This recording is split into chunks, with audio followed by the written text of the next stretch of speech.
I'm Rick from Carthage Classic Cars. On this video, we're back on the 70 Nova, and on this video, we're gonna do gapping and try to dial in this car.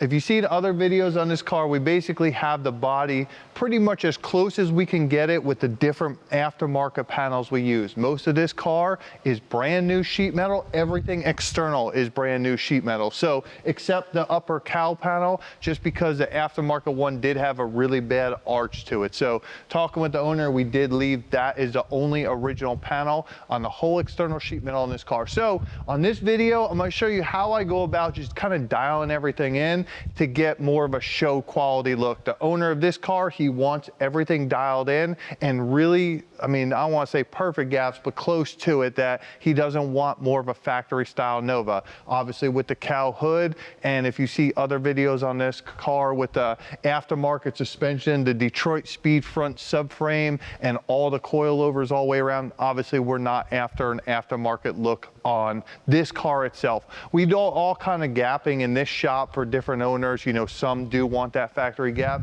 others like to dial it in. The owner does come up all the time, so he's gonna be able, we're gonna start the gap and he's gonna be able to walk around this car and just point out certain things that work better or worse for him, and we'll just address that accordingly. So this video will be shot in obviously a few days or something, on and off work on this car. We're gonna do a little bit of work now, then we'll come back and just dial in a little at a time and then wrap it up. So certain things I know for a fact that we are gonna address.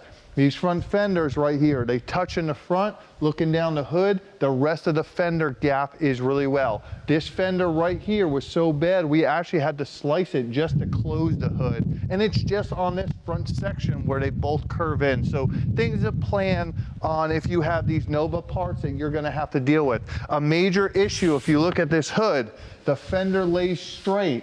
See how the hood bows up. It's got more of a curve to it. So we are gonna have to take the hood out. I'll show you how we're gonna end up fixing that bow in it to really just dial that in. And it does drop down a little bit on the corners, but hopefully we can fix the bow in this thing, address that.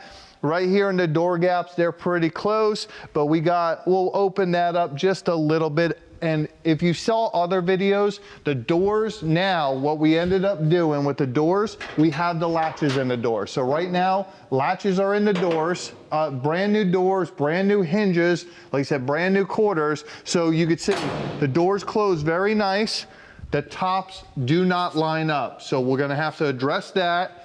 This body seam, because the quarter panel, if you saw, we actually are somewhat lined up on the bottom here. So, and then the whole bottom of this rocker's lined up perfect. I didn't want to mess with that. So we will address this area and fix the profile where the two panels don't match up with each other. So that's one thing we'll end up doing. We already fixed the roof on a previous video because obviously the car didn't have to be, you know, could be on a frame jig while we were doing that. And then with the trunk, with the aftermarket trunk, that we're good on the sides here. I did spend a lot of time on the quarters trying to get the sides aligned.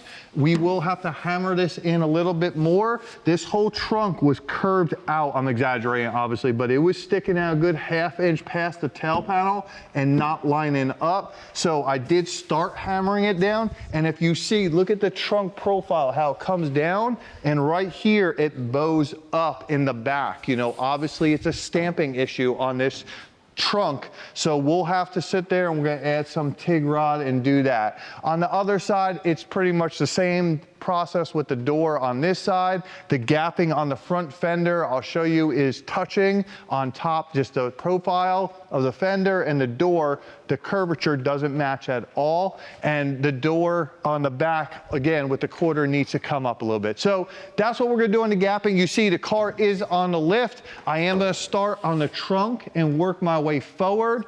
While we're doing the doors and checking them, you could see these blocks on the ground. We'll go ahead and drop the car on the lift on those blocks to just make sure it doesn't move. With the subframe connectors on this car, I don't think it's gonna move at all, but just as our safety measure, the car will have its wheels and tires, or a set of wheels and tires on it.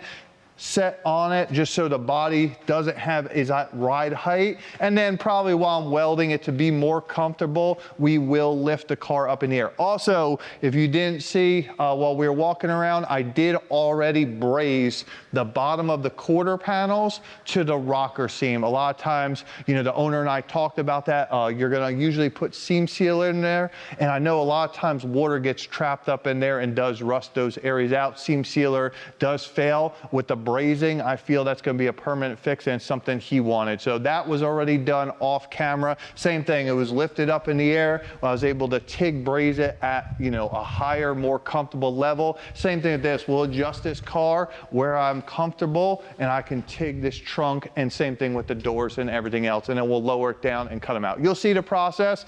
Those are some of the major issues we are gonna address on this car, so stay tuned for that, and let's get to gapping this thing.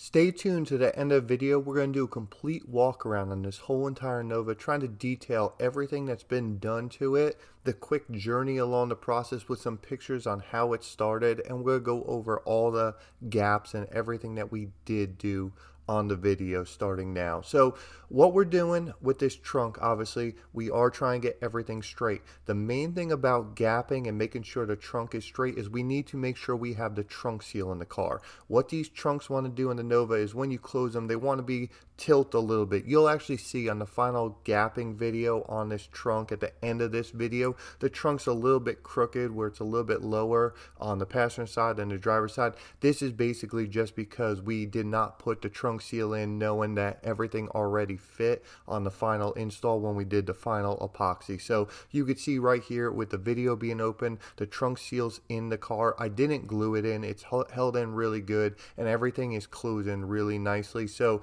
that's all we have to do. What we ended up doing, you could see how the trunk did really curve up. I could see that when we unboxed the trunk, that this is just stuff you're going to have to expect on some of these stampings, that sometimes you just get a bad one that, I don't know, something happened on the stamping process, it wasn't rolled right. So what we did right there, you could see first we marked where the gap's going to be. You could see it also got a little bit tighter before that in the center, so we will grind that out. The main thing is we need to add metal first to that gapping process. So how I'm going to go about doing that, you could see I basically took 1/8 inch TIG rod and we sat there and MIG welded it first to hold it into place. I just thought it would be a little bit easier than using the TIG torch. Then what I'll end up doing, I come back through with the TIG welder and I'm going to weld up everything on this trunk. Once I'm done with the TIG welding process, we'll go ahead and take a belt sander. I first start working the edges on the face side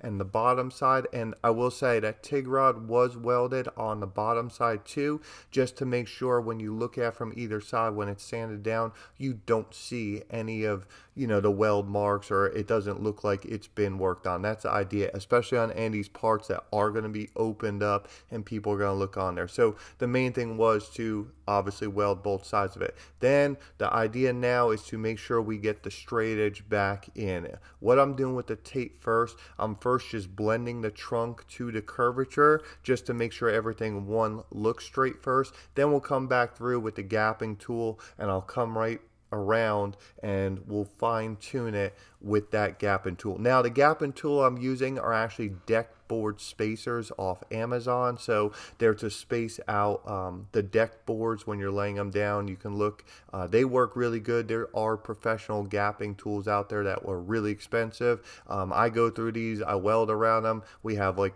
30 of them laying around the shop, so they get lost. These on Amazon are really cheap. So what I'm doing right now, once I finish grounding down the gap there, I did take the file. So I will take a metal file and just, it's a, you know, a 1 foot file, and then we're really just smoothing the transitioning and making sure, you know, if you're using a grinding wheel or, you know, a surface prep disc, you have a chance of getting waves on the gap. So the file will really come back through and really cut that down. Another thing I will do on all the gaps that we are working, I'll take a DA sander, palm sander with 80 grit on it, and what I do, I make sure there's no backing pad or anything, and I'll quickly put light pressure and round off the curvatures. That will start making any kind of hard weld edge, especially after a file, and any cut marks really just blend through. And I don't want to reshape the curvature, I just want to round it off. So turn our attention to this trunk rear top of the quarter area. You can see the gaps are just tight. There's only so much you can do on this stuff when we're, initial fitment on the car. We need to make sure the rear window fits in place. There's only so much we can do with left and right issues. So what we do, we try to make sure the trunk's square, everything's straight, square, and all that. And then we're going to adjust the gaps a little here, a little there. It's a give and take. You really, in the gapping process, I feel, don't want to make major changes to one panel. You want to split differences. So you could see right here, we're doing the gap on the top edge is a little bit tight where it starts coming up through the window. Now I did align the trunk over a little bit more, and I'm going to add some on the other side, and same thing on the rear corner on that. On the driver's side, we're going to do a little bit of gap work. It's going to be a mirror image of right here, and you could see it really is just the same process that, we opened up this side at the bottom, and on the other side we're going to have to just tighten it up a little bit. So the give and take right there is, just the misaligned panels, just the bad stampings, everything just comes into play, especially with all aftermarket parts. And I will say, even with the OEM parts, if you want perfect gaps, you're just going to have to work with it. You have to cut them. The idea is, when we're doing the gap work, pick a panel that is the easiest area to gap when building the car. For instance, I know the top of these quarters, we don't have any issues with warping or heat treating the parts. So I'd rather gap those parts than going onto the trunk and gapping them. Same thing, turn our attention to this door right now. There's a major stamping issue on the door. You can actually see it where it gets tighter and starts walking around this door issue. And actually, if you go back a couple videos, that dent in the top of the door, we actually had to do that with a pry bar because we actually closed the door. It was so tight that it actually bound itself in there and we couldn't get to the hinges. So we will fix that. That's not the end of the world, but these are the issues you're going to run into with the aftermarket stampings. Again, same thing I was talking about with the trunk.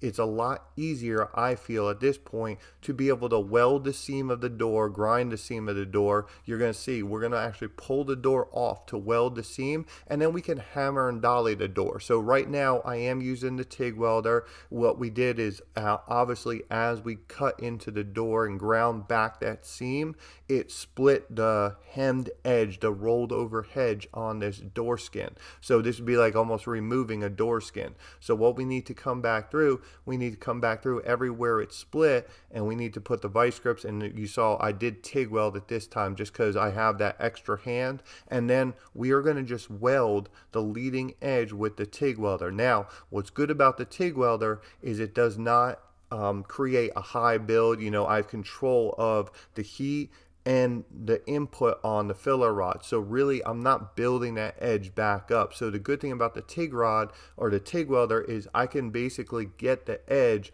about where I want, and the same process of, sanding down both sides of it, just rolling the edges. Then I'll come back through and then clean up the leading edge a little bit. One other thing you're going to know is anytime you put heat on something welding, it obviously is affected by heat shrinking. So this door skin wants to shrink back up. This is the good thing about using a TIG welder versus a MIG welder too.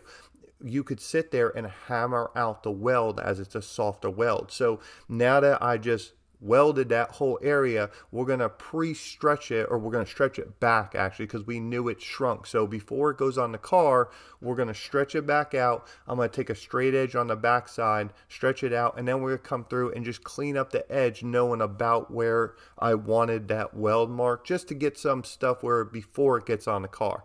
Then we're going to, like I said, take the file again, make sure everything's kind of cleaned up the best we can, straighten it out, and we're going to reinstall it on the door and see how our gap work looks. It's just easier doing it off the car, knowing where my reference marks and everything are, and then we can put it back on the car. I feel that's the best way to gap these doors on the GM cars because they are easier to pull off. And saying that, most of the cars I do, we will leave the hinges on the car, pull the doors off the car, and then we just have to adjust the profile on the hinges and everything else. So now that we're done cleaning up this door, we'll go ahead, bolt it back on, recheck the same gaps on that side, and just make sure everything's straight. We are going to fix that dent too along the process. Our Pro Spot has a dent puller attached to it that'll actually weld on this stud to the door panel based on the input power settings we choose, and we could just twist it off. You can see it makes quick work of pulling these little dents. Now, also on this fender door combination, the bottom of this side did not line up at all. So what I'm going to have to do, I did lift up and pull the shims in the fender a little bit, and what we're going to do, we're going to just let this body line, we're going to kind of trick it and add some weld wire above the body seam. So I didn't cut directly on the body line itself, but you see I cut directly above it, just high enough where it doesn't affect the body line, but we're going to get minimal heat warpage. And what I'm going to do, I'm going to add 1/8 inch and 16 inch filler rod on there going down, and then we are going to TIG weld both the front and the back of this fender area too. Again, this is just one of the things on these panels, no matter what, nothing lines up, and I know what the owner wants on this car. He wants everything, even on the bottom, to be a perfect blending of the body lines, and I don't blame him. These fenders, they just, there's horror stories that you can hear on aftermarket fenders in the Nova community and how bad they fit, and I'm not saying that they fit great. I'm saying that they can be worked with a little bit of time and effort, and you can fix them and make them look good. It just takes that time. So same thing with these Nova quarters. I've done other videos on this in the past. Every Nova that comes in the shop, if you want that bottom body seam to line up on the quarter panel versus the doors, you're going to have to mess with this top body curvature. So what I do, I already know that we're more focused on the bottom when we fit these quarter panels, knowing that this is the process on the top. So you can see I take a ratchet, we ratcheted up that body line just that little bit so it matches the door profile. We're going to do the same thing we've done on the rest of this car. We're going to add a little bit of filler rod, we're going to weld both sides of this, and then we're going to grind it smooth. So saying that, we are going to have to spot in some epoxy on the inside of the quarter panel where we did put heat on this. That goes for everything. The front fenders and everything you saw when we were working them, they're all in E-coat, inside and outside. When we're done with all the gapping, the hood, the fenders, the radiator support, the inner wheel wells, everything on the front end that's bolt end will be removed. We are going to put it all in the sandblast cabinet, sandblast or hand strip the outside parts down, and then we'll DA sand everything that wasn't sandblasted with 80 grit and get it in epoxy primer. So this is a process. We know what parts of the car can be done. Like I said, the inside, the corners, the floor pan, that would be a hard thing to do an epoxy primer now because there's so many parts on the car. So we do those as we're building the car, and then certain parts like the bolt-in stuff we can get to later. So saying that, another thing now with the problem on this quarter panel is the door was so off with the quarter panel that we actually do have to change the profile of the door. So I actually had to cut the door jamb, and you can see I'm taking a straight edge and we're just pushing the quarter panel in or walking it out. On this time, we're really mostly focused on hammering it in, and we're starting the hammering process early on in the quarter. You can see I backed up about 6-8 inches and I start the hammering down there. We don't want the end of the quarter to just dip down. Then you're still packing it full of filler or anything else. So we want to blend the quarter with the body curvature that's already coming in. Now that we took care of the profile, now we need to take care of the gap. So the gap is going to be adjusted now based on the seam of the quarter panel going straight. So you can see we do a slit down there, and we're going to just slightly tap on the gap. Again, I'm not cutting directly on the corner of the quarter panel. We're either doing the profile on the inside of the door jamb or the quarter panel, the gap based a little bit after the seam. It's following the same process of that front fender. And you can see we're just using a little we're actually using a gasket scraper, then just lightly using the body hammer and just adjusting it ever so slightly. We're going to now turn our attention to that front fender. Just the same thing on the other side. The door skins on these cars aren't stamped right. They get tight around the top of the fender. I believe that's one thing that is better on the fenders. I believe it is the stamping in the aftermarket door skins versus the fender here. So this one wasn't as bad as the driver's side, but we'll still just grind it down a little bit, make sure everything looks good, pull off the door, weld it back up. It's going to be the same process as the other side. Another thing that we will do on these doors, we will take a slide hammer, and what we'll end up doing, we'll get the edges of the doors and the fenders, and we can sit there and use a slide hammer to pull them out. So especially after we're welding or anything or trying to line these panels, that's what we're trying to do with panel to panel gapping and everything else. So turn our attention to the cow hood. You can see we do have a circle on the hood. The owner did accidentally drop this hood, so we will heat shrink and metalwork that dent out. That didn't happen in this shop. The first thing what we're going to do though is straighten out the hood and get the curvature of it. You can see we have 4 blocks on this hood. This is not scientific. We took a measurement of the bow on the hood, and then I'm basically using my weight and my big foot to sit there, spread out the load, and start working down the edge. I have our measurement based on the fenders on how much we want to go down, so there is some control on this, but in the real grand scheme of things, this is about feel. We're kind of just adjusting it, trying to move it a little at a time. You can actually see it moving, and I feel this is the best way to fix these aftermarket hoods and things like that, the flat parts. It also works for the trunks itself. Now the hood is completely aligned. We did bolt it back on, and we're going to do the same process on these fenders as we did on the trunk. The fenders, same thing. Every Nova we seem to mess with, the fenders seem to curve right in through the bottom. There's like a twist in them, and every part of the other with the fenders, with the hood gap, is mostly okay. Like I said, this one you would get a buy with it, but we talked to the owner and he wants us to go up all the way with the hood and really just dial in the hood up top. You have to also make sure your hood in general fits good, because what you don't want to be, you don't want the hood or fenders to be crooked on it. You've seen other videos on us that we've actually sat there and moved the radiator support to fix hood gaps just to align and square everything. So that's the idea. Once you know you're about as square as you can get and everything is as straight as you can get, then same with the rest of the car, then we can come back through and work on fine tuning the gaps. Again, we're not trying to cut half an inch out of gaps here. These are all really just fine tuning, slitting, things like that. And you can see how I'm actually taking the gap thing out is just by the distance of the cutoff wheel. We're basically just using that cutoff wheel as the distance we need to adjust on the gap, and that's it. Again, very fine tuning stuff is what we're after here. The big gapping process is done in the whole fitment of the sheet metal and trying to get everything aligned. Obviously with this video we are jumping around the car a lot. There is a process and a method to the madness. What I am doing, like I said, I'm starting in the back, I'm kind of working my way forward. I did the driver's side first and the passenger side. You could start from the front and work your way back, and really all the gapping is exactly the same as far as the process on cutting,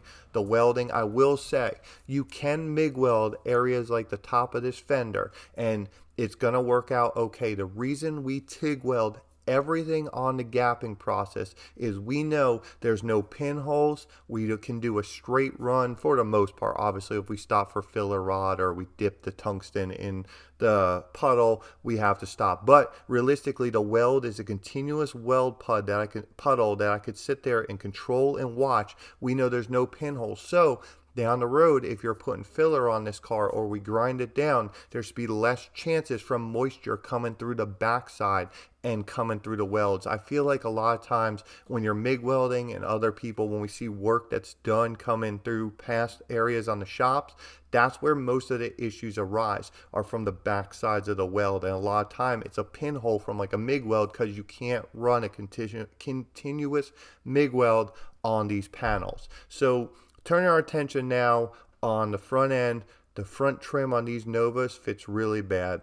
We are going to sit there, the same thing, the brows seem to get real relaxed and lazy on these fenders. So what we had to do, we have to cut that whole brow down. We're actually taking the trim, we're fitting everything. You could see how much that curvature wants to push the trim down. So you could see we want to align the hood is where we want to be with our chrome trim. So what we'll do with this trim, we'll keep cutting the edge of that fender. We'll keep building it up. Another thing I did have to do was take TIG rod because the trim didn't sit flush with the curvature of the fender the whole time. So once we got the brow up all the way and pushed up and where we were happy with it, then I came back through with a TIG rod and rebuilt that whole curvature and that edge with TIG rod and the MIG welder. That is one area I did use the MIG welder because we already have the backside. I did TIG weld the seam, but when we're building or filling in areas, we did use the MIG welder just because I felt, you know, that one spot, there's nothing that's still going to come through the backside. So I'm not saying you can never use a MIG welder. I'm saying on choice areas, long runs, actual gap and seams, areas like that, that I know we can create pinholes, that's where we want to try to use the TIG welder just to try to stop any issues that could arise down the road. You're still putting the same amount of heat into it. So if something's going to warp, it's still going to warp. And the TIG welder's continuous, even as we're going as fast as we can. The good thing about the TIG welder too, though, is it does warp the metal evenly. So by, the MIG welder, you're heating and cooling, creating more of a waving factor, where the TIG welder, usually it's a consistent heat through the whole process. So it warps one time. So getting it back could be easier when you go to re-stretch the metal, hence the door edges and everything else. I think that's a whole lot easier with the MIG welder. If you do weld that and you try to hammer them, a lot of times they'll go ahead and actually crack and everything else like this. So I think TIG welding is the preferred choice on everything on the gapping. What we're going to do now, we're going to seal everything in. I told you on the bolt-in parts, we are going to strip the car down. We're going to do a lot of this off camera, and we're going to seal this whole entire car up and get it prepared for the final walk around and everything to show you how this 1970 Nova came out. So we are using the Omni MP 172 black epoxy, and we're going to put 2 coats on as a sealer. You can see now, even in epoxy, we might have to come back through and dial in a few areas once it's in one color, but it gives us a good idea on where we're at. So let's take a look at what we got in the final walk around of this 70 Nova. Go ahead and finally wrap up this video and this build on the 1970 Chevy Nova.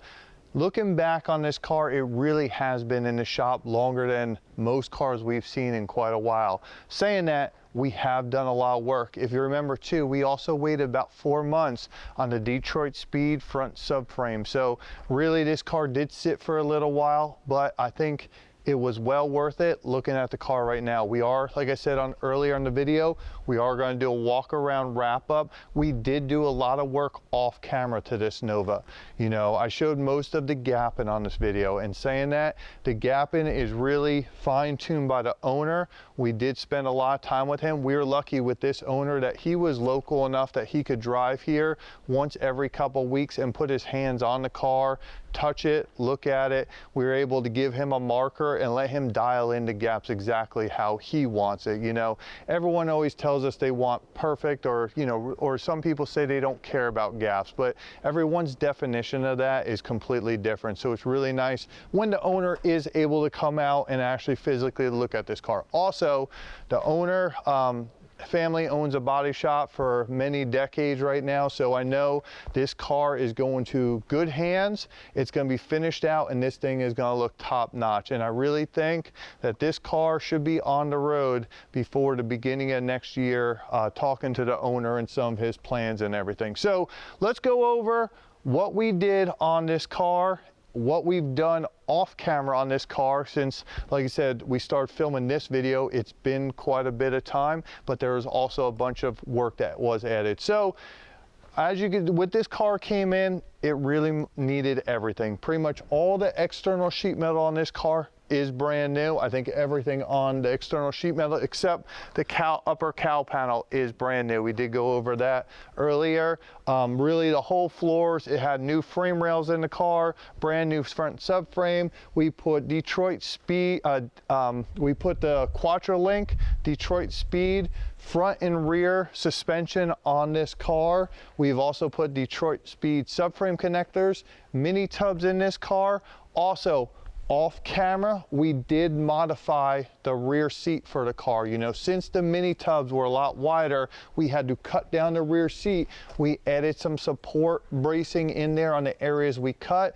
We did modify it, and now you could see we have the rear seat sitting in this car. We also, like I said, kind of went through, we built a transmission tunnel for this car. We just made it a little bit bigger because if you remember, when we were test fitting the motor, this is gonna have a big block 454 engine in it, and then it's gonna have a TKX 5-speed transmission. So although it's not a huge transmission, the trans tunnel did need some slight modification. So that's why if you look at the Nova shifter, it is installed backwards, but with the TKX transmission already test fit in there in the drivetrain, it fit better that way, and that's what the owner wants. He's gonna make his center console work around that.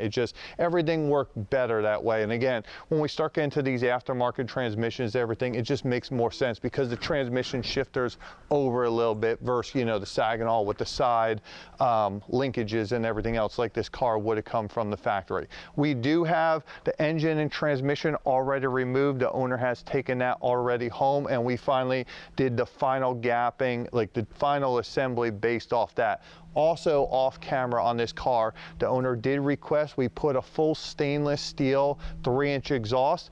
I will say the good thing about the Detroit Speed kit, I mean, it took a little bit of work, but we were able to get the full stainless steel 3-inch exhaust wrapped up and over the axle, around the shocks, around the 4-link brackets, and then we dropped them out in the back exactly where the owner wanted. That's what he didn't want to come out the back. He had this vision ahead, and what he's going to do once it's down the road, he's going to fully polish the stainless. Now we welded it up, but he is going to go ahead and actually cut the tips a little bit further down from the quarters, but in line with them. It's going to look really slick. I think it's going to look really good. We did leave the steering. Obviously, we put his steering wheel on the car for transport going home, just to make sure there's no issues with the column. Also, this is the first Nova we did put a 69 Camaro dashboard in. That was also off camera. That was actually the last video we had out on this car. So it's actually kind of going backwards, where that video was kind of filmed in the middle of this car, but we were able to put that out since it was a smaller project in the grand scheme of things. Once we were done gapping this car and the owner got everything where we wanted it, we did strip down the whole body to bare metal.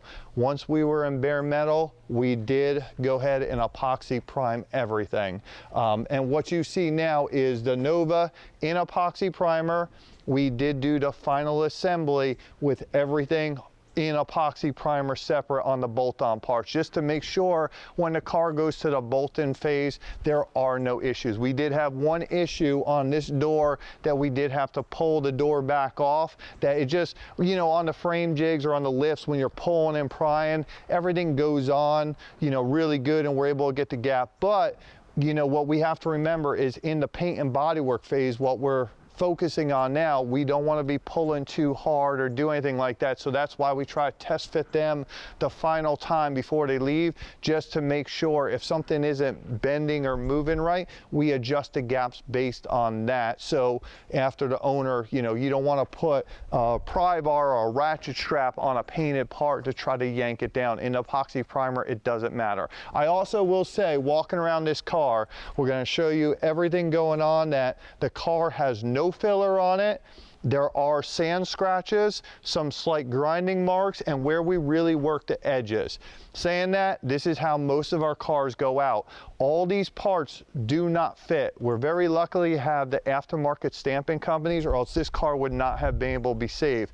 Saying that though, the car still has some areas that will need some filler on them, you know, and there's less filler on those areas that are going to need to be able to go over some of these aftermarket panels with the waviness also. So we tell everyone that we're not trying to hide anything here, that we get the metal work 95% there. We focus on getting the edges worked where you're not packing the edges. We focus on looking down the edges where they're in line and we're not packing the filler on the areas. And really, we just want to try and make sure the metal's aligned. Now, a lot of these cars didn't come this aligned from the factory, so we are pulling, you saw with the slide hammers and stuff, and really stretching and bedding the metal. And when you do that, you're working the metal.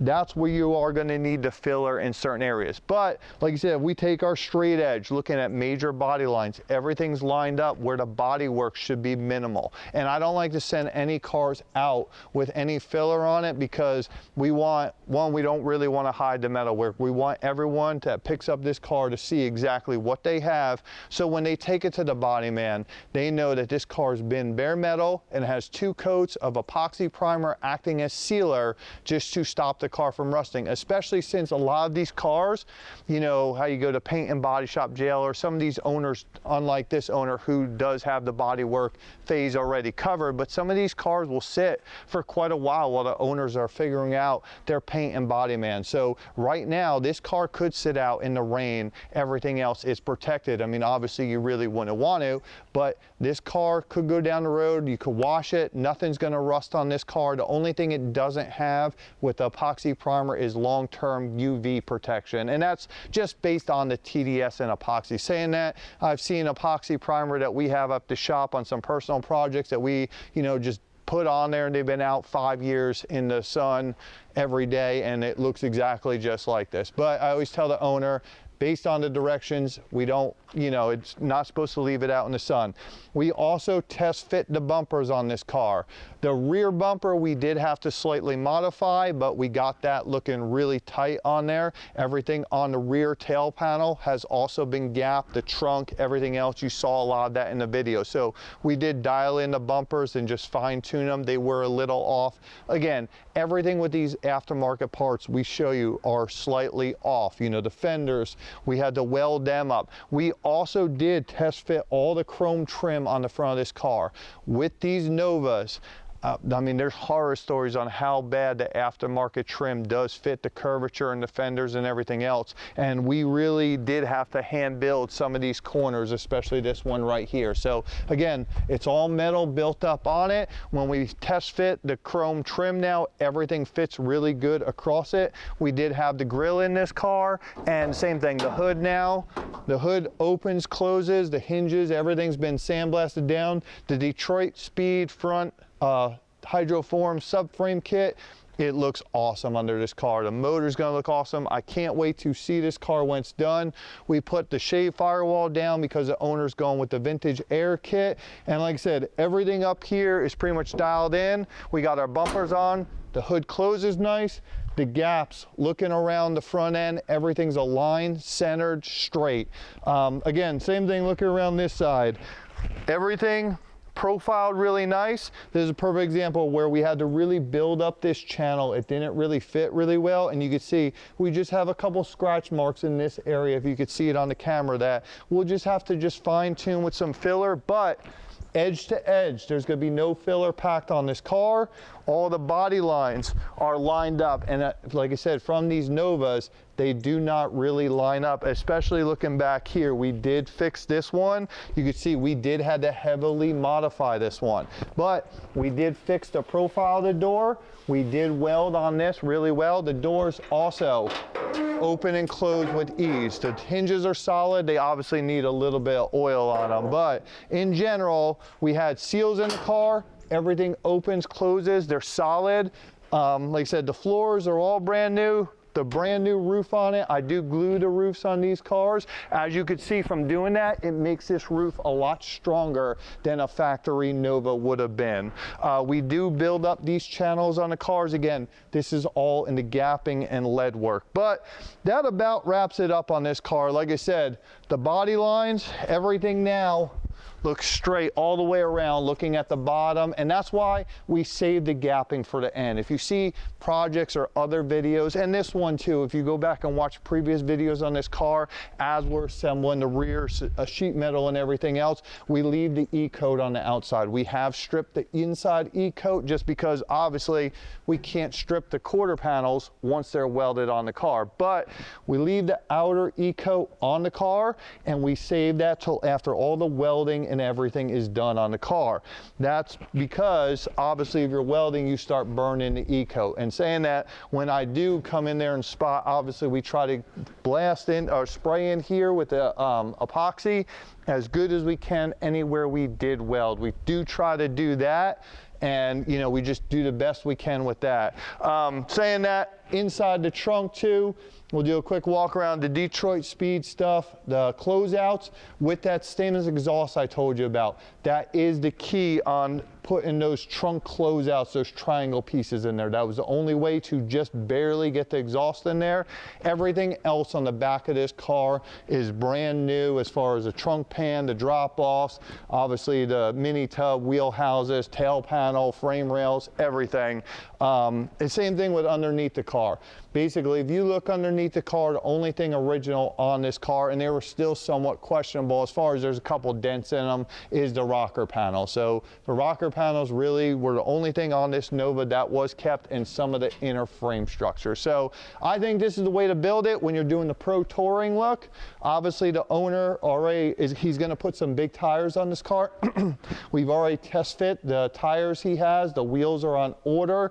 This thing is going to be a driver. He's going to be able to go cross country with it with the 5-speed. It's going to be comfortable. It's solid. We I think built the car compared to a factory Nova, and that's the key. That the idea now is the owner's going to go down the road. He's not going to have to worry about it. He essentially has a brand new version of a 1970 Nova, and that's really what we're focused on here. So I hope you did enjoy this build. I believe I talked to the owner, and since he is close enough and he's the one doing the body shop, and I really am grateful he let us build the car, but he told me when it's done, we don't really have a lot of these cars finished on the channel, that we might be able to get the car back here, go for a ride, do a walk around of a car that is in complete paint and body. So we'll hopefully be able to share that to you. Hopefully, I don't want to jinx it, but hopefully in about 6 months or so, this one will hopefully be back on the road and done. So stay tuned for that.